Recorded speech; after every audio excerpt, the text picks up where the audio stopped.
are the Ashanti people? Thanks for being a part of the Sankofa Pan-African series. Please remember that we can only continue this series with your support.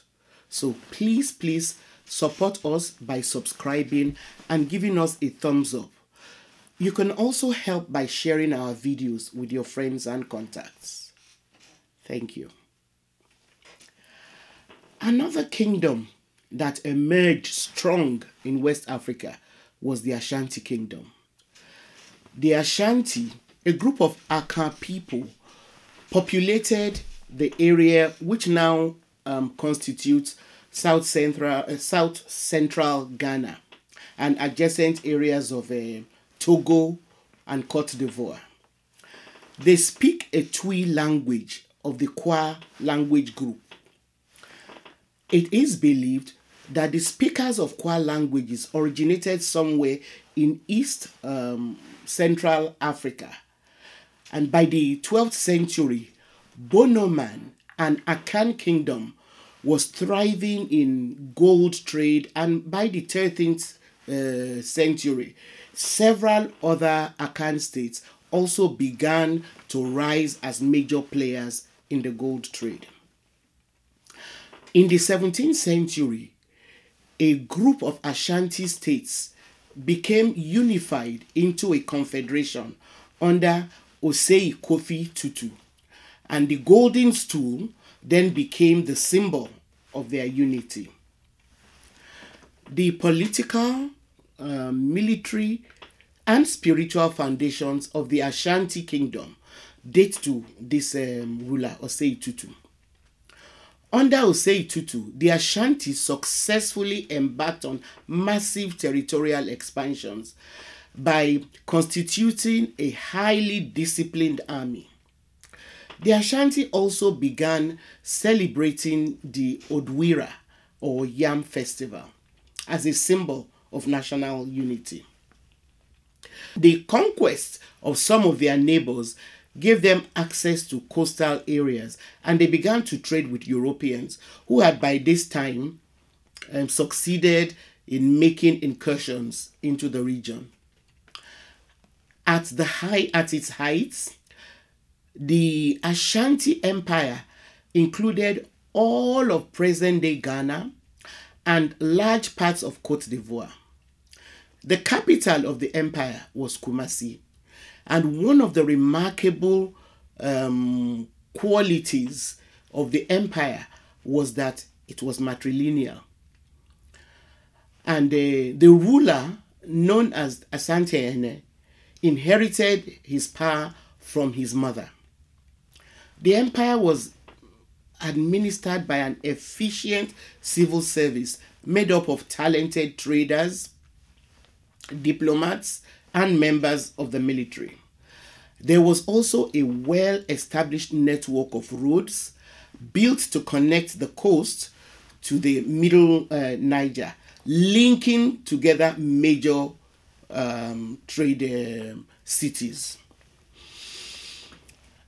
Like other African societies around this period, the Ashantis typically took captives during warfare. However, the system of slavery was rather complex.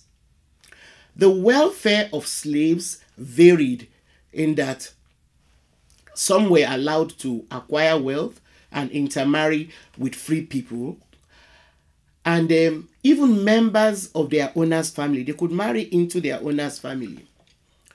Again, slaves could sometimes request a new master if they were maltreated by their master.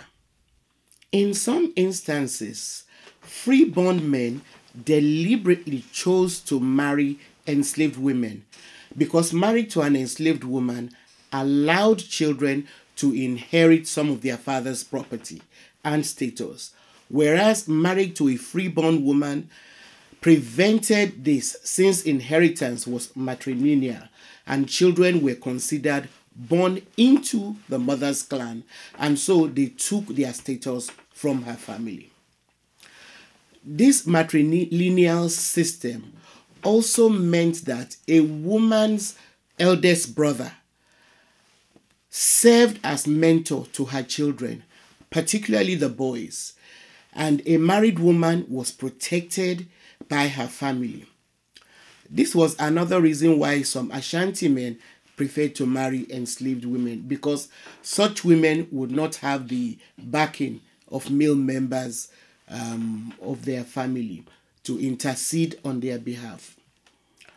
With an enslaved wife, the master and husband had total control of their children because she had no kith or kin. However, all the protection that slaves had were forfeited the moment the Ashanti began colluding with Europeans in trafficking slaves, in trafficking human beings. By the early 19th century, Ashanti territory covered nearly all of present-day Ghana, including the coast where the Ashanti could trade directly with the British. In exchange for guns and other European goods, the Ashanti sold gold and slaves, usually either captured in war or accepted as tribute from conquered peoples. As they prospered, the Ashanti culture flourished. They became famous for gold and brass craftsmanship, wood carving, furniture making, and the intricately woven and beautifully colored kente cloth. For most of the 19th century, the Ashanti Empire remained powerful. If you've watched our episode on Ya Asantewa, you will recall that after her grandson was exiled, Ya Asantewa became regent of the Ejisu Juaban district of the Ashanti Kingdom. Please make time to watch the episode that we did on this remarkably brave woman. In a single-minded pursuit to break the backbone of the Ashanti Kingdom, the British Governor-General of the Gold Coast, Frederick Hodgson, demanded that the golden stool of the Ashanti be handed over to him. But the Ashanti refused. The golden stool was the Ashanti throne and a symbol of Ashanti autonomy. Frederick Hodgson then sent his colonial officials out to find the stool because the Ashanti kept refusing to surrender it. Instead, they had it. They went and hid it in a safe place. The colonial officers went from village to village, trying to force the people to reveal where the golden stool was hidden without any success. They ransacked village after village and even assaulted young children when they could not find the adults who went into hiding to avoid getting caught, beaten, and arrested by the colonial agents. By March 1900, things had so degenerated that Ya Asantewa was chosen by the regional Ashanti kings to lead the Ashanti fighting force in resisting the British onslaught.